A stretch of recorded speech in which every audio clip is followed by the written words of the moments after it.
Hola muchachos, les presento un resumen de la bimestral que vamos a ver la próxima semana. Como sé que hemos estado ocupados por las actividades de la jornada del medio ambiente, les voy a dar un repaso de lo que deben saber, ¿listo? Entonces para eso vamos a mirar los temas. Primero, preguntas conceptuales. Las preguntas de opción múltiple que van a tramar van a tratar de ver con fenómenos ondulatorios, características de la onda, reflexión de la luz, refracción de la luz, ondas estacionarias y resonancia. Para eso les recomiendo mucho que estudien de sus apuntes las partes de una onda, cuáles son las crestas, cuáles son los valles, que la distancia de cresta a cresta o de valle a valle se llama longitud de onda y se nota con lambda, que no lo vamos a poder hacer con el tiempo, sino solo con la distancia. Entonces, para que por favor lo tengan en cuenta. Por otro lado, nosotros tenemos que ver otro tema que es reflexión de la luz. Recordemos que aquí en las dos figuras está sucediendo la reflexión en la parte izquierda, se está midiendo, y la refracción en la parte derecha. Fíjese que la reflexión tiene una intensidad de onda menor, tiene 8.49%, mientras que la intensidad de la refracción es de 88.98. Si pudiéramos ver la amplitud de las ondas, la amplitud de la onda reflejada sería una amplitud muy pequeña en comparación a la amplitud de la onda refractada, que sería muy grande. Recuerden, cuando se refleja, el ángulo se mantiene igual, cuando se refracta, el ángulo se modifica. Bien, acá estamos viendo qué sucede con la refracción cuando se incide de un medio que es menos denso como el aire a un medio que es más denso que es el agua. Resulta que la desviación se acerca hacia la línea del cero, es decir, aquí está grande, 30, y aquí ustedes ven que ya la desviación vale 21. Por otro lado, cuando nosotros introducimos desde el agua hacia el aire, la cosa no se acerca sino se aleja. Aquí había 30 y acá está más de 30, está casi 40 grados. Entonces esa es la moraleja, muchachos. Cuando salga al aire se va a abrir, se va a alejar. Cuando llegue en el agua se va a acercar hacia una línea que se llama la línea normal. Ok, ondas estacionarias. Son ondas que generan nodos y antinodos. Por ejemplo, acá se están chocando las ondas azul y roja, y eso nos genera la resultante que es la línea negra que estamos viendo en la mitad. Hay unos puntos que nunca se mueven, que son los nodos, en los cuales la onda siempre va a permanecer valiendo cero, porque aquí la amplitud vale positiva y vale exactamente que la negativa y se anula. En cambio, si ustedes ven acá las dos ondas, la roja y la azul, tienen este tamaño y se superponen positivamente. Hay una interferencia constructiva y genera una onda mucho más grande. Mientras que aquí la onda positiva se anula con la negativa y genera una onda mucho más pequeña, que en este caso sería una interferencia destructiva, perdón. Resonancia. Es cuando dos objetos tienen, cada objeto tiene una frecuencia a la que le gusta vibrar, una frecuencia que la vamos a llamar frecuencia natural. Si hay un objeto que se haga vibrar y el otro objeto tiene la misma frecuencia natural, ambos van a vibrar aun cuando no estén conectados. A eso se le llama resonancia. Un ejemplo de esas resonancias, por ejemplo, como cuando estamos en los columpios y en los columpios uno empuja a una persona. Uno sincroniza la frecuencia con que está oscilando la persona con la frecuencia con la que uno empuja el columpio. A eso se llama una resonancia porque la amplitud del movimiento crece y se vuelve mucho más grande a partir del tiempo. Bien, también tenemos el efecto Doppler. No se nos olvide que el efecto Doppler se da cuando hay fuentes en movimiento. Si tenemos un objeto y está quieto, pues la longitud de onda y la frecuencia se ven iguales. Pero si nosotros estamos y el objeto se mueve, vemos que la parte de atrás de donde se mueve el objeto, la distancia entre cresta y cresta es mucho más grande, su frecuencia baja.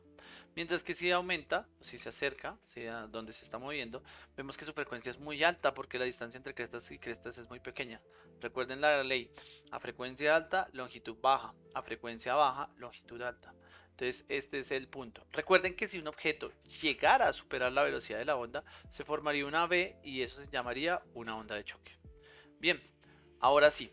Digamos que estos temas que pregunté ahorita no son tan...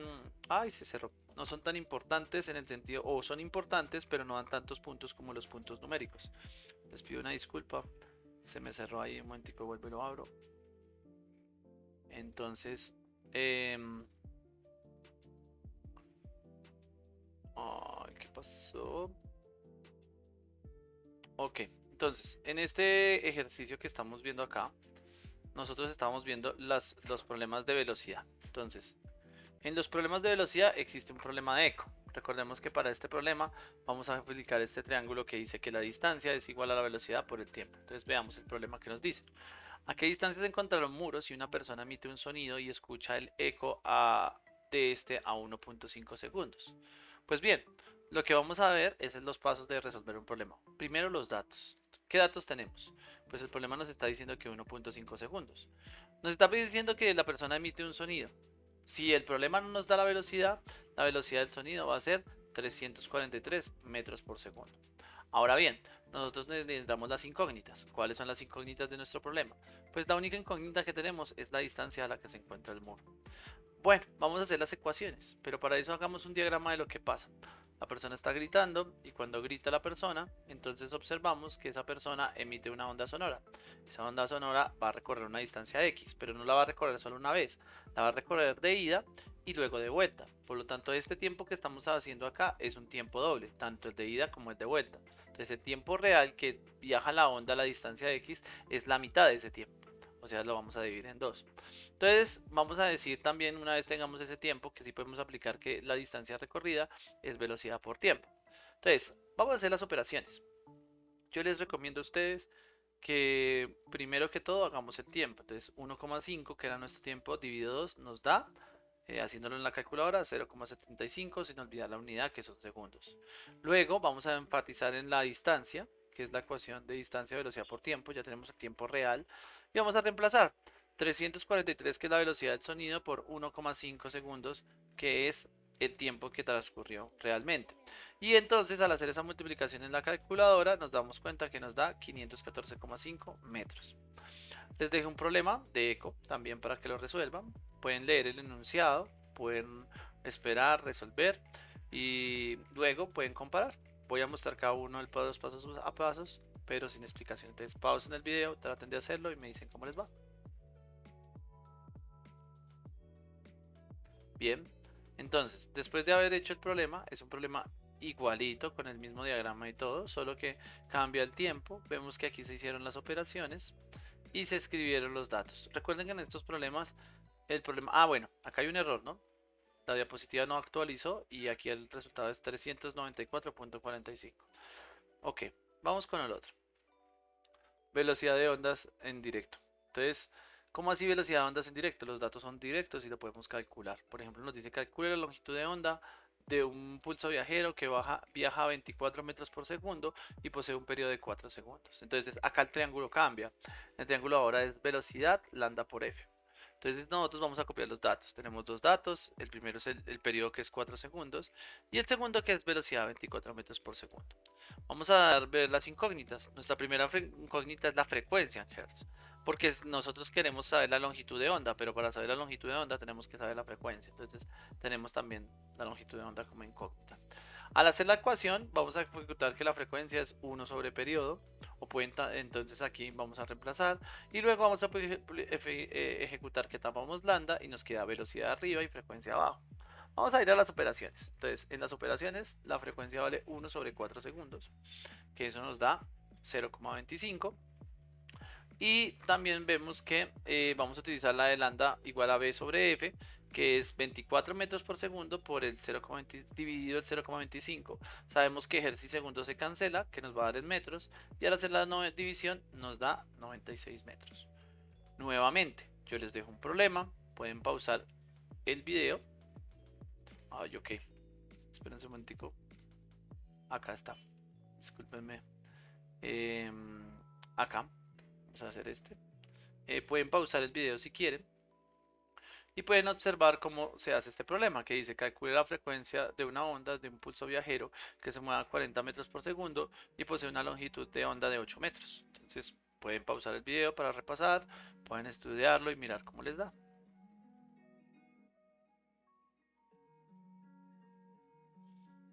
Ok, yo imagino que pausaron el video, entonces van a mirar cada uno de los triángulos, cada una de las cosas que se utiliza. Fíjense que en este problema ya no se calcula la longitud de onda sino la frecuencia, lo cual reduce los pasos para resolver el ejercicio. ¿Listo? Lo voy a dejar ahí para que lo vean. Ok, un problema más difícil. Dice, calcule la velocidad de onda de un experimento que genera 36 ondas en 8 segundos y la distancia entre cada una de las crestas es 0.4 metros. Bien, pues es un problema bastante complicado porque tiene un paso adicional. Vamos a ver que en los datos tenemos el número de veces que hace la onda, que son 36, el tiempo, que son 8 segundos, y la distancia entre cresta y cresta, que eso es la longitud de onda, que vale 0,4. Tenemos muchas incógnitas. Tenemos otra vez la frecuencia y tenemos la velocidad, porque nos quiere saber la velocidad, pero si ejecutamos el triángulo que conocemos, sabemos que para calcular la velocidad necesitamos la longitud de onda, que la tenemos, pero la frecuencia, que no la tenemos, y por eso vamos a utilizar primero el cálculo de la frecuencia, con lo que vimos en el periodo pasado, que frecuencia es número de veces sobre cantidad de tiempo. Y luego sí vamos a utilizar la ecuación de velocidad, lambda por f. Ok, vamos a hacer las operaciones. Entonces, frecuencia es igual número de veces, que es 36, sobre el tiempo, que es 8 segundos. 36 dividido 8, haciéndolo en la calculadora, nos da 4.5. Entonces vamos a copiar el resultado, 4.5, sin olvidar la unidad de la frecuencia, que es hercios. Luego vamos a utilizar la ecuación de velocidad. Velocidad es lambda por f. Entonces, al hacerlo, vamos a multiplicar lambda, que era 0.4, por f, que es 4,5. Al hacer la multiplicación, bueno, ahí está mal hecha, discúlpeme. Ahí no está terminada, pero entonces hagámosla de una vez, hagamos la corrección ahí en vivo y en directo. Qué pena con ustedes. Al parecer, cuando se cerró se desconfiguró. Sin embargo, yo tengo acá la calculadora científica para utilizar. Entonces vamos a hacer esa división. 4, 0,4 por 4,5, y al hacerla nos da el resultado, que es 1,8. Entonces la velocidad de onda en este caso va a ser 1,8 y lo vamos a copiar aquí. Importante copiarlo con las unidades, es decir, copiarlo con el valor que es, que en este caso la velocidad en que se calcula, metros por segundo. Entonces hay que hacerlo 1,8 metros sobre segundo. ¿Listo? Entonces, para que no lo olviden. Ok, sigamos. Entonces, ya habíamos visto esto. Esto era el problema que estábamos viendo. Listo. Ok, ahí quedó perfecto. Ahora les dejo uno para ustedes. Les dejo este. Calcule la longitud de onda de un experimento que genera 72 ondas en 20 segundos y se calcula que se mueven a una velocidad de 0,125 metros por segundo. Pueden cancelar el vídeo y tratar de resolverlo y luego ven el resultado como yo lo hice. Bien, si pausaron el vídeo, vieron que estos son los datos, estas son las incógnitas. Fíjese que aquí nuevamente hay que calcular la frecuencia. Y fíjese que aquí tenemos la velocidad, entonces tenemos que hacer todos estos cálculos. ¿Listo? Acá están los resultados. Es importante que en este ejercicio la longitud de onda nos dio un número menor de 1. Entonces recuerden que hay que presionar el botón NG para que lo presione esto y que hay que convertirlo con el prefijo, que es milímetro. ¿Listo?